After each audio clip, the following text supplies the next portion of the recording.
Baik,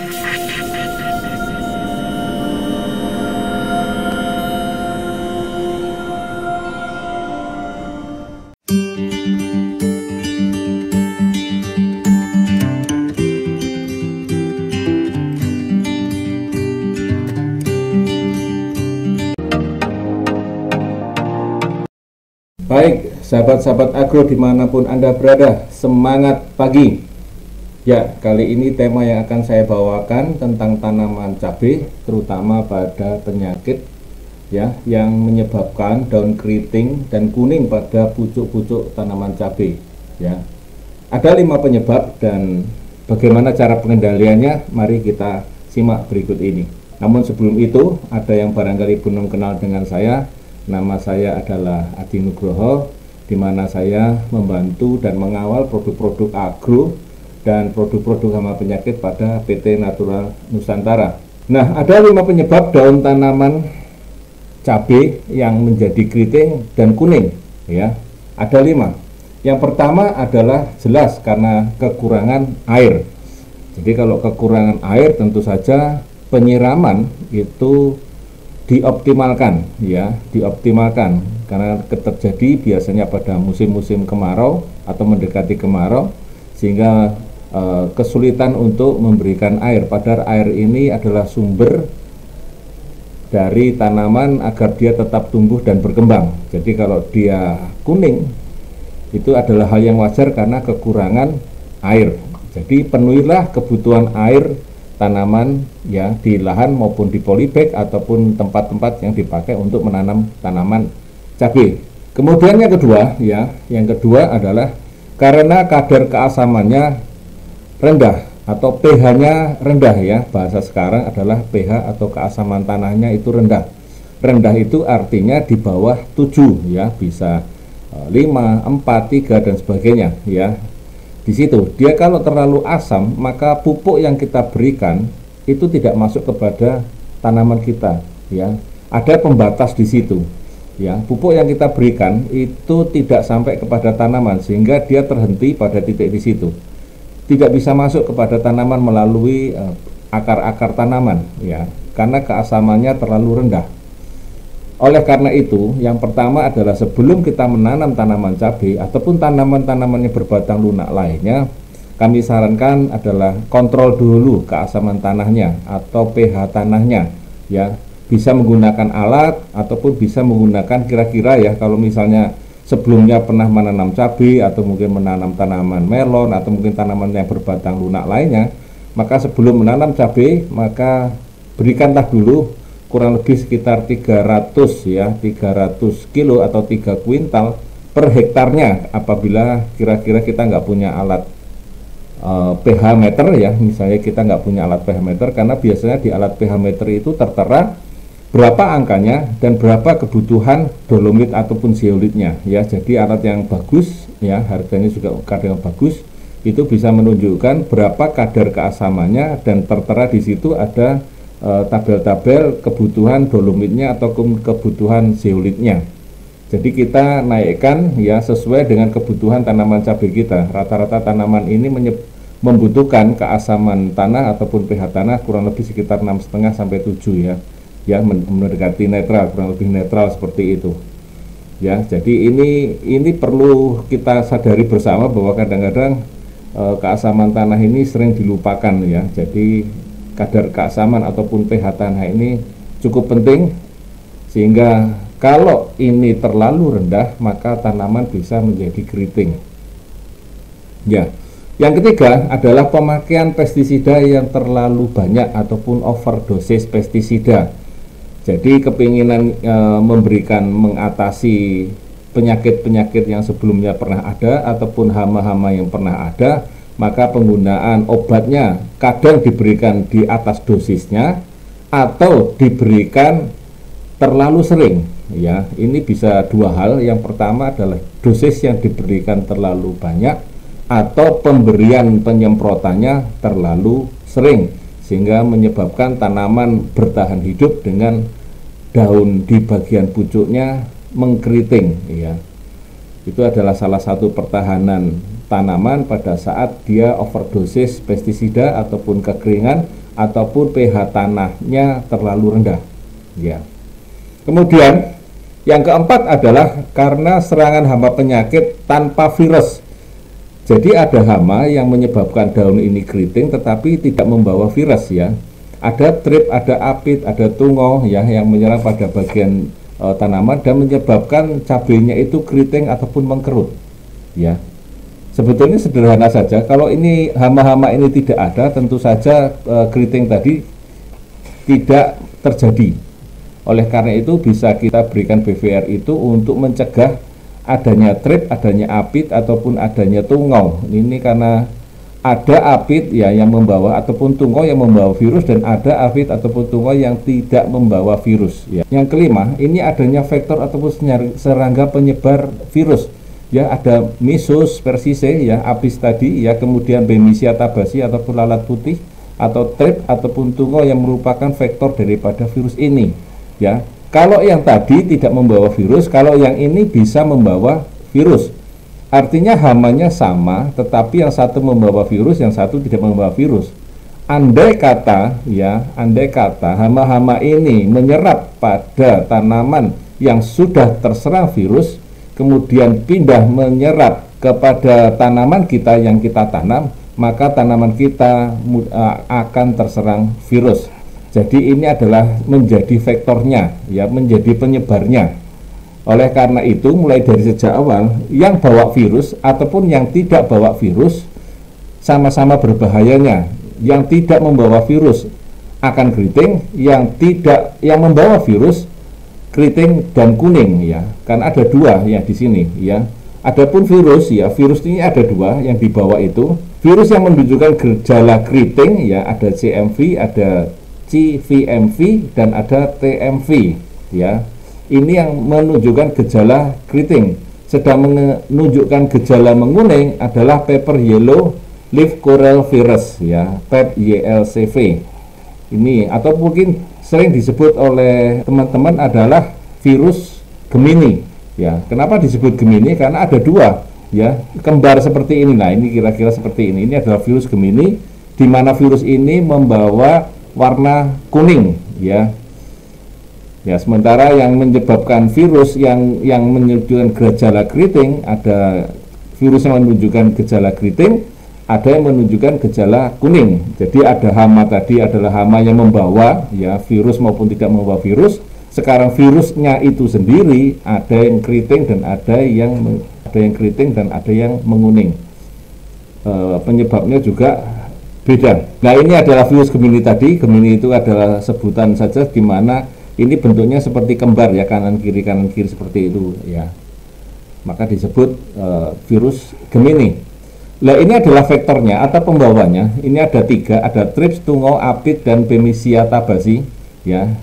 Saya ceritakan tentang gejalanya. Yang pertama adalah gejalanya yang serangan trip ini ya, biasanya dia ini trip ini suka pada daun cabai yang masih muda atau pucuk-pucuknya ya. Kemudian daunnya keriting, mengkerut ya, kemudian melengkung ke atas ya. Ini biasanya gejalanya untuk trip seperti itu. Kemudian untuk serangan tungau yang paling menonjol adalah dia melengkungnya ke bawah. Kalau tadi melengkungnya ke atas, ini melengkungnya ke bawah. Umumnya ini disebabkan oleh tungau, karena ini adalah serangan khasnya adalah seperti itu. Kemudian daun cabai yang terserang berwarna kecoklatan ya. Kemudian tungau ini tidak hanya menyerang pada bagian pucuknya ataupun daun saja, tetapi dia juga menyerang pada daun batang muda dan pucuk tanaman, sehingga bunga cabenya sering mengalami kerontokan. Jadi ini cukup berbahaya ya. Trip juga berbahaya, tungau juga lebih berbahaya. Nah, kemudian untuk kutu daun ya, kutu daun ini cukup mudah dikenali dengan adanya banyaknya semut yang ada bergerombol di bagian tanaman ataupun di bagian pucuk tanaman ya. Dan ini biasanya juga daun ataupun batangnya akan mengkerut, keriting ya. Kemudian biasanya kutu atau apis ini akan mengeluarkan embun madu ya, yang disukai oleh semut, sehingga ada embun jelaga dan yang menghambat fotosintesa ya. Daun dan batangnya akan berwarna hitam dan daunnya keriting, pertumbuhannya menjadi tidak normal.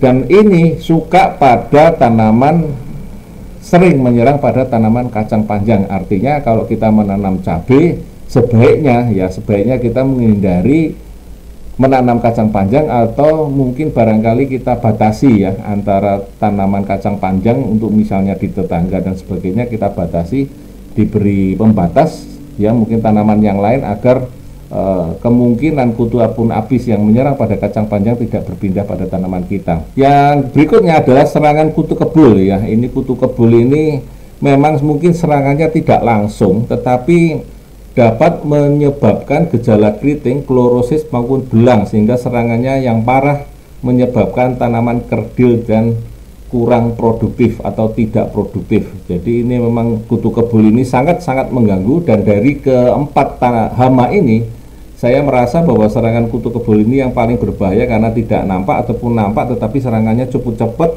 ya, dan menyebabkan daunnya keriting, klorosis ataupun menguning, bahkan ada yang beberapa belang ya. Ini serangan-serangan daripada kutu kebul. Nah memang keempat-empat ini kalau kita jaga ataupun kita semprot ya, kadang-kadang sering balik lagi ya, artinya kadang-kadang kebal ya. Nah apa yang harus kita lakukan, kita lihat dulu perkembangan daripada hama ini ya, Bemisia tabasi ini. Siklusnya adalah ya sekitar rata-rata ya pada tanaman sehat adalah kurang lebih 24 atau 24,7 hari atau kurang lebih sekitar 25 hari. Sedangkan pada tanaman terinfeksi virus ya itu hanya 21,7 hari atau sekitar 22 hari. Lebih cepat.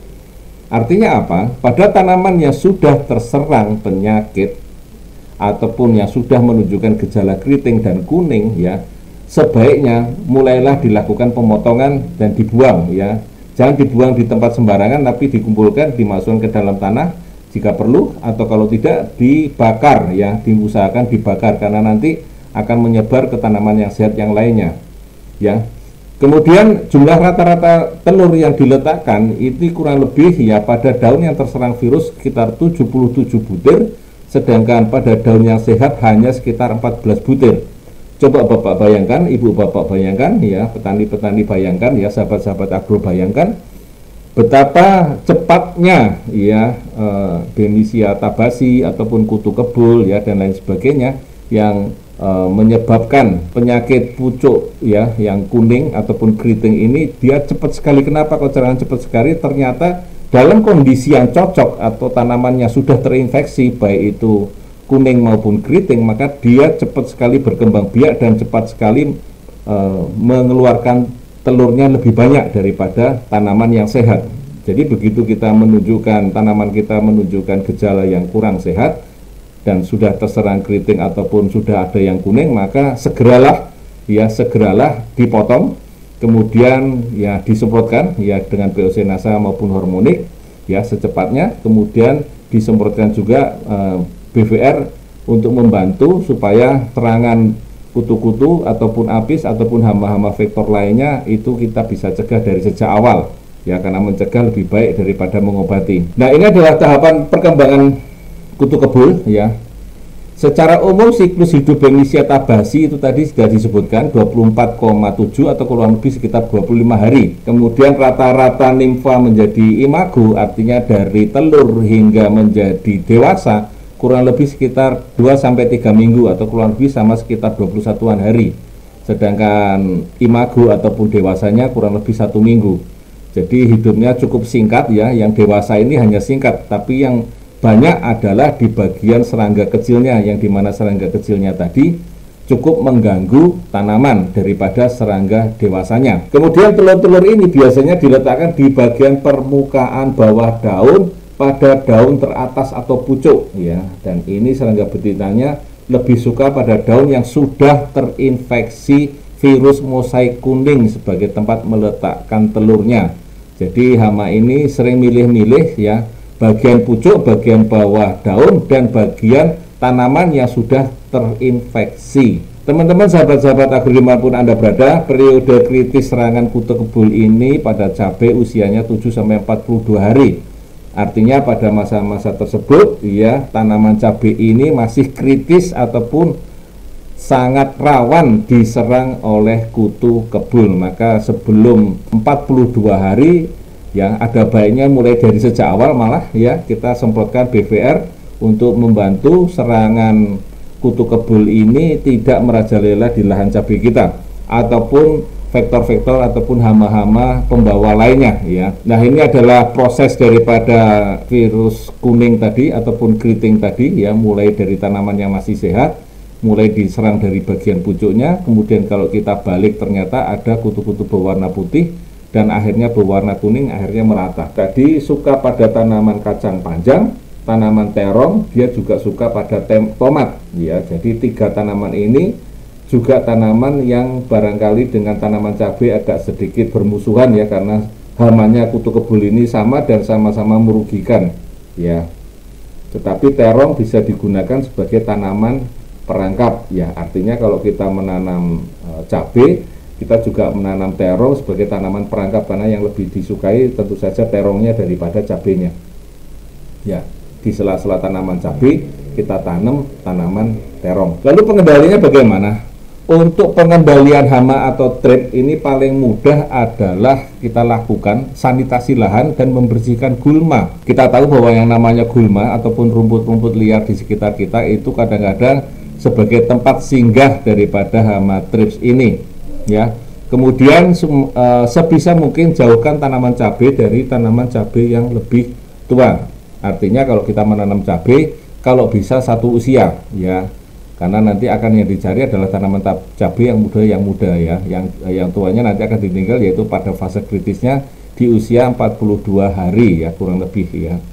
Kemudian tidak menanam pada bekas lahan tanaman cabai yang lebih tua. Jadi kalau habis menanam cabai, kita menanam cabai lagi, maka kemungkinan hama trip ini akan menyerang pada tanaman cabai kita ya. Jadi polanya seperti itu. Jadi kalau sebelumnya menanam cabai, maka setelah musim tanam cabai lewat, kita tanam tanaman yang lain dulu, baru kemudian nanti kita tanam cabai. Kemudian bisa kita lakukan dengan penyemprotan akarisida organik ya. Ini kalaupun organik kita punya ataupun bisa membuat sendiri, monggo silakan ya, bisa membuat dengan brotowali ya, dengan kunyit, mungkin dengan daun mindi ataupun bawang putih ataupun daun tembakau. Ini bisa kita lakukan untuk membantu mengendalikan hama trips yang menyerang pada pucuk-pucuk tanaman cabai kita yang kita tanam. Pengendalian hama tungau ini kita menjaga kebersihan lahan ya, sama seperti hama trips, bahwa gulma ini bisa menjadi tempat ataupun inang daripada hama trips ataupun hama tungau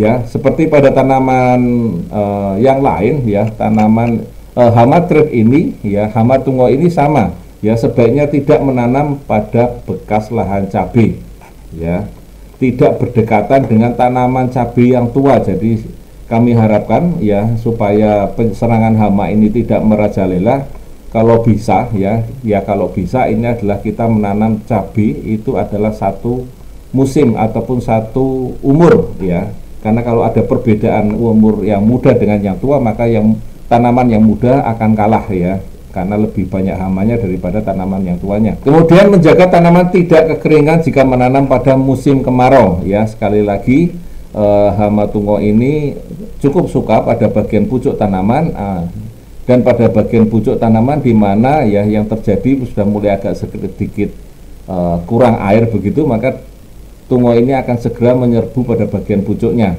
Nah, ini juga sama, kita bisa lakukan juga dengan penyemprotan akarisida organik yang seperti yang saya sebutkan tadi. Kadang-kadang petani-petani kita juga melakukan penyemprotan ya, kadang-kadang dengan menggunakan ya terpaksa sekali katakanlah begitu ya, ada menggunakan dengan misalnya sabun colek ya ataupun sabun cuci piring ya begitu ya, dengan dosis yang barangkali 2 sendok untuk sekitar 10 liter air ya. Tetapi kalau bisa kita menggunakan dengan akarisida yang organik saja. Kemudian menjaga kebersihan kebun ya. Untuk menjaga kebersihan kebun ini pada apit ya, sama seperti tadi juga, bahwa keempat hama ini adalah musuhnya tanaman cabai ya, terutama untuk keriting dan kuning. Maka salah satu hal yang penting dipelajari di sini adalah menjaga kebersihan kebun, artinya semua gulma itu diharapkan tidak ada di lahan kebun ini, karena akan membuat ya, satu adalah rebutan ya, rebutan terhadap pupuk yang kita berikan. Yang kedua adalah biasanya adalah menjadi tempat inang ya daripada vektor ataupun hama-hama virus ataupun keriting ya. Kemudian tidak menanam dekat dengan tanaman kacang panjang, tidak melakukan tumpang sari dengan kacang panjang, tidak menanam pada bekas lahan cabai ya, sama seperti pengendalian pada dua hama di depan ya. Kemudian kutu kebul atau Bemisia, nah ini juga luar biasa karena memang kadang-kadang serangannya cukup cepat dan cukup banyak sehingga kita kadang-kadang kewalahan. Maka boleh jadi kita juga menggunakan tanaman jagung sebagai tanaman penghalang. Jadi kalau misalnya ada di sekitar kita berbatasan dengan tanaman tomat, tanaman kacang panjang, maka diantaranya bisa ditanam dengan tanaman jagung sebagai tanaman penghalang supaya tidak merajalela si kutu kebul ini ya. Kemudian dengan pengendalian kultur teknis ya, yang itu bisa dilakukan serangan hama ya, agar populasi tidak meningkat sampai melebihi ambang kendalinya ya, dengan kultur teknis ya. Artinya habis menanam cabai, kita nanam tanaman yang lain, misalnya jagung atau misalnya mungkin kacang panjang ya, kemudian habis itu tanam cabai lagi ya, ini kan kultur teknis ya.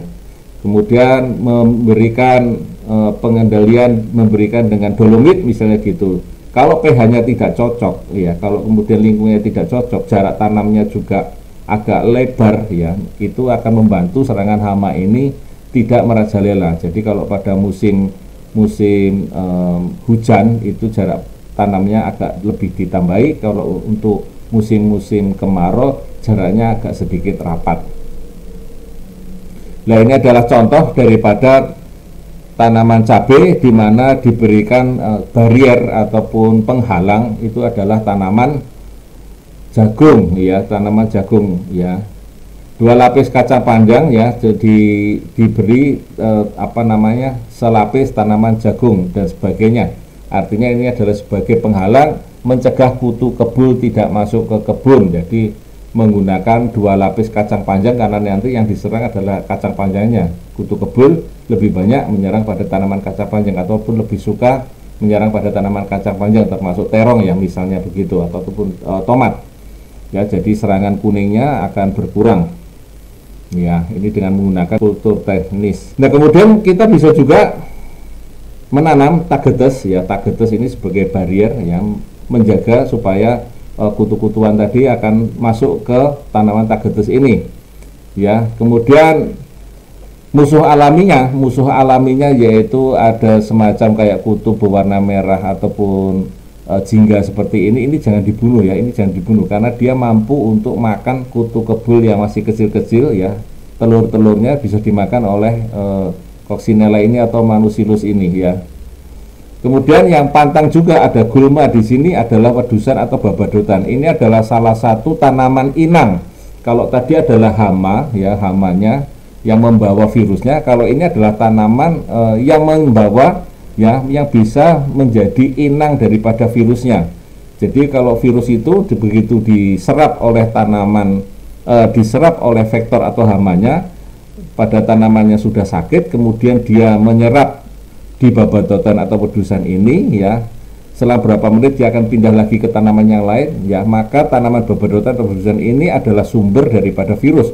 Nanti kalau ada kutu yang lain yang masih sehat menyerap pada babadotan kemudian pindah ke tanaman cabai kita, maka yang terjadi adalah tanaman cabai kita menjadi terserang virus. Maka hindarilah tanaman ataupun gulma, wedusan atau babadotan ini. Nah, kemudian barangkali Bapak Ibu masih memiliki metilat lem, bisa dipasang di situ. Ini adalah sebagai alat indikator ya, sebagai alat indikator. Jadi sebelum kita menanam, ada baiknya kita memasang metilat lem ini, kita pasang di beberapa titik ya, di bagian tengah, di bagian pinggir, bagian pojok, untuk melihat apakah ada ya kutu kebul ataupun kutu-kutu yang lainnya sudah banyak ada di sekitar itu. Kalaupun kita sudah melihat dari sejak awal, maka kita akan menjaganya lebih mudah ya. Kita tahu bahwa kemungkinan serangan hamanya ataupun vektornya ataupun kutu kebul itu lebih mudah kita atasi dari sejak awal. Kemudian kita juga memiliki ya ada Pentana dan Aero ya, ini yang sebentar lagi mudah-mudahan akan datang lagi. Ini bisa kita lakukan sebagai akarisida ya, sebagai pembasmi kutu-kutuan ya, pembasmi kutu-kutuan dengan Pentana dan Aero.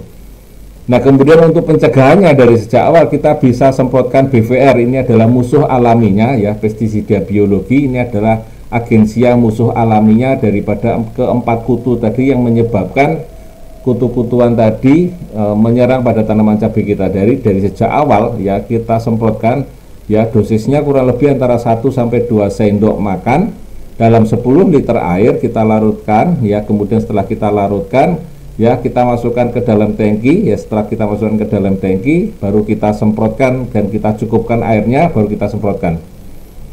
Nah, itu adalah musuh alaminya ya. Jadi kita memiliki musuh alaminya kutu-kutuan tadi, insya Allah akan menjadi tameng ya, supaya tanaman cabai kita selamat dari keriting ataupun menguning. Ini adalah beberapa contoh tanaman-tanaman yang telah menggunakan dengan teknologi pemupukan kita, dan kemudian pemberian pemupukan pada tanaman cabai ya menggunakan supernasa ataupun granul ya, kemudian power ataupun juga menggunakan free top. Nanti kita akan bahas di lain waktu dan di lain kesempatan ya.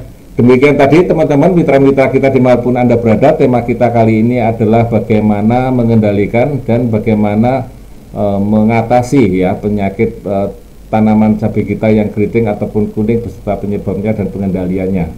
Terima kasih sekali lagi, sampai jumpa di lain waktu dan di lain tema. Tetap menjaga kesehatan dan semangat pagi.